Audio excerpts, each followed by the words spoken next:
আসসালামু আলাইকুম। আমার চ্যানেলে আপনাদের সকলকে স্বাগত। অনেকের মনে রাষ্ট্রপতি শাহাবুদ্দিন চুপ্পুকে নিয়ে অনেক প্রশ্ন। আমাকে প্রতিদিনই এই প্রশ্নের সম্মুখীন হতে হয়। অনেকেই জিজ্ঞেস করে, ভাইয়া রাষ্ট্রপতি শাহাবুদ্দিন চুপ্পু কোথায়? কিছুদিন আগে 5 আগস্টে রাষ্ট্রপতি শাহাবুদ্দিন চুপ্পু কিছু বক্তব্য দিয়েছে, সেগুলো আমরা অনেকে মিডিয়াতে দেখেছি। এগুলো কি সত্য? এবং 15 আগস্ট যে শোক দিবস আসছে, রাষ্ট্রপতি শাহাবুদ্দিন চুপ্পু কি সেটা পালন করতে পারবে? ওনাকে আমরা বিগত অনেক মাস ধরে দেখতে পাচ্ছি না কেন? অনেক প্রশ্ন। আজকে সেই বিষয় নিয়ে আলোচনা করব। সকলেই শেষ পর্যন্ত থাকবেন। আশা করছি সকল বিষয় একেবারেই ক্লিয়ার হয়ে যাবেন। মূলত রাষ্ট্রপতি শাহাবুদ্দিন চুপ্পু এখন জেলে।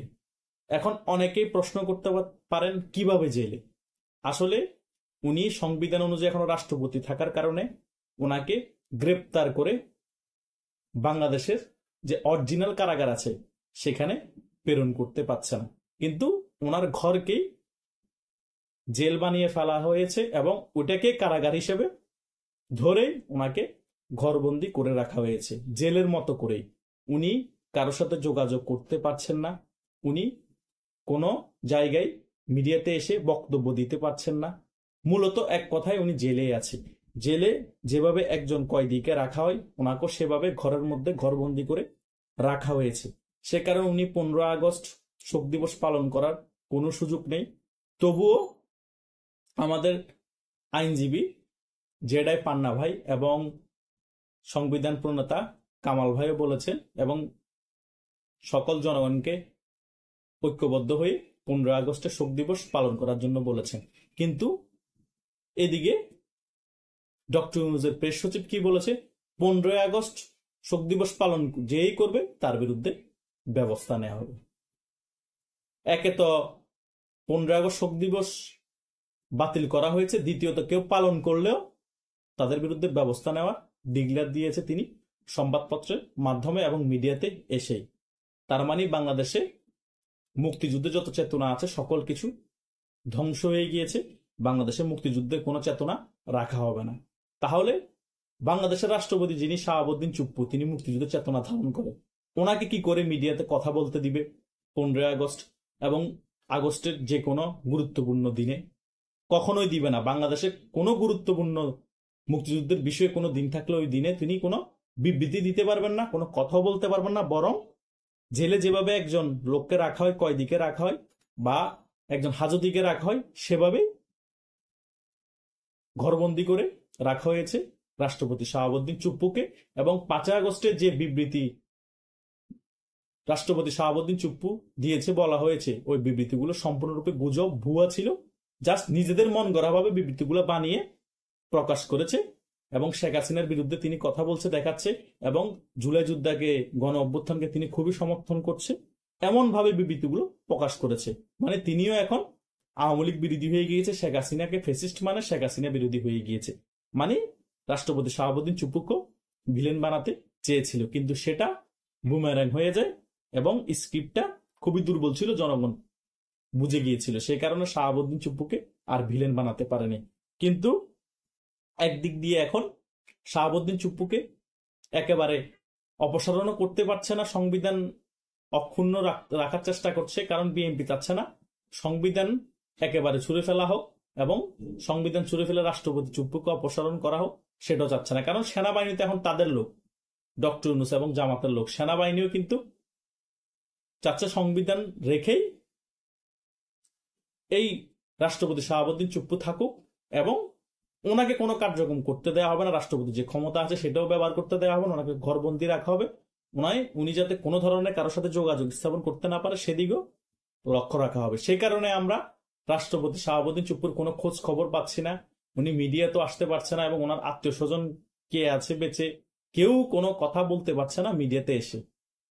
এটাই এখন বাস্তব জিনিস আমরা পরিলক্ষিত হচ্ছি। তাই রাষ্ট্রপতি শাহাবুদ্দিন চুপ্পুকে নিয়ে আমাদের যতই আশা আকাঙ্ক্ষা থাকুক, তিনি চাইলে অনেক কিছু করতে পারছে না এই সকল বিষয়ের কারণে।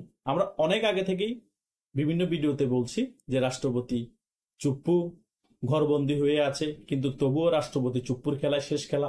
অনেক অসংখ্য ভিডিও করেছি আমিও এবং অনেক ইউটিউবারও, কিন্তু শেষ খেলা খেলার জন্য তিনি সেই সুযোগটা তো ওনাকে দেওয়া হচ্ছে না। একটা মানুষকে যদি সারাক্ষণ ঘরবন্দি রাখা হয়, কারোর সাথে যোগাযোগ করতে না দেওয়া হয়, কার সাথে কথা বলছে, কি করছে, সকল বিষয় তদারকি করা হয়, মিডিয়াতে আসতে না দেওয়া হয়, তাহলে সে মানুষ শেষ খেলা খেলার সুযোগ কিভাবে পাবে? এবং যাদেরকে দিয়ে শেষ খেলা খেলবে সেই সকল আর্মি যদি ওনার কথা না শুনে, তাহলে সেই শেষ খেলার সুযোগ কি ওনার থাকবে? কারণ উনি যদি জরুরি অবস্থা জারি করে, সেটা তো পালন করার জন্য সেনাবাহিনী লাগবে।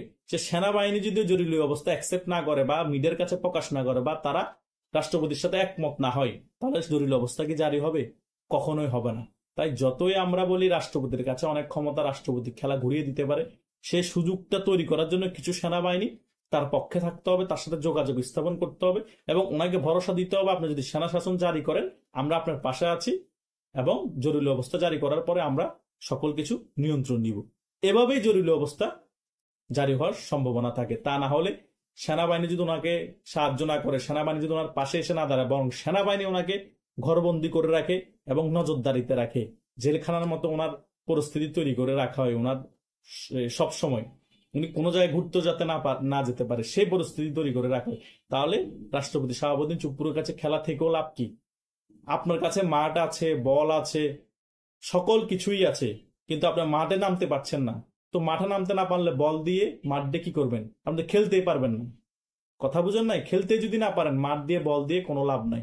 তাই এখন রাষ্ট্রপতি শাহাবুদ্দিন চুপ্পুর কাছে মাঠও আছে, বলও আছে, রেফারিও আছে, প্লেয়ারও আছে, সকলে খেলছে, কিন্তু তিনি মাঠে নেমে খেলতে পারছে না, উনি শুধু দর্শক হয়ে দেখছে। ওনার এখন বাস্তব পরিস্থিতি এটাই। তাই শাহাবুদ্দিন চুপ্পুকে নিয়ে যতই আপনাদের মাথায় প্রশ্ন এসেছে, আশা করছি আজকের এই বক্তব্যের পরে সকল কিছু ক্লিয়ার হয়ে গিয়েছে। অনেকে এসব বিষয়ে অবগত আছে, তবুও অনেকে বারবার প্রশ্ন করে, সে কারণে আজকে আবার রাষ্ট্রপতির ব্যাপারটা নিয়ে ভিডিও করা। তাই রাষ্ট্রপতির এ সকল কার্যকলাপ বা রাষ্ট্রপতি কেন কথা বলছে না, উনি কোথায়, এগুলো নিয়ে যারা হতাশ হওয়ার কিছু নেই। উনি নিজেও বিপাকে আছে, উনি নিজেও মানসিকভাবে ট্রমায় আছে, ওনারও অনেক বেশি বয়স হয়ে গিয়েছে। আর ওনার যা ব্যক্তিত্ব, এটা সবসময় মাথা রাখবেন, উনি একজন মুক্তিযুদ্ধ সপক্ষের শক্তি। কখনো মুক্তিযুদ্ধকে ছোট করে কোনো বিবৃতি দিবেন না, কোনো কথা বলবেন না। এটাই বাস্তবতা, এটা আমাদের মেনে চলতে হবে। কারণ রাষ্ট্রপতি শাহাবুদ্দিন চুপ্পু একদিনে এই জায়গায় এসে রাষ্ট্রপতি হন নাই, তার অনেক বর্ণাঢ্য ইতিহাস আছে। তিনি একজন বঙ্গবন্ধু সৈনিক ছিলেন। তার বজ্রকণ্ঠের বক্তব্য দেখলে সেটা আমরা জানতে পারি, বুঝতে পারি। যারা দেখেছেন, ওনার কাছে থেকে মিশেছেন, তারা সকলে যেন ওনার ব্যক্তিত্ব সম্পর্কে। তাই রাষ্ট্রপতি শাহাবুদ্দিন চুপ্পু সম্পর্কে সকল কিছুই আপনাদের কাছে এখন ক্লিয়ার। তাই আপনাদের মনে কোনো প্রশ্ন থাকার কথাই না আজকের এই ভিডিওটির পরে। আশা করছি সকলেই বুঝতে পেরেছেন যে রাষ্ট্রপতি চুপ্পুর সাথে কি ঘটছে, উনি কি পরিস্থিতি এখন ফেস করে আছে। ধন্যবাদ সকলকে।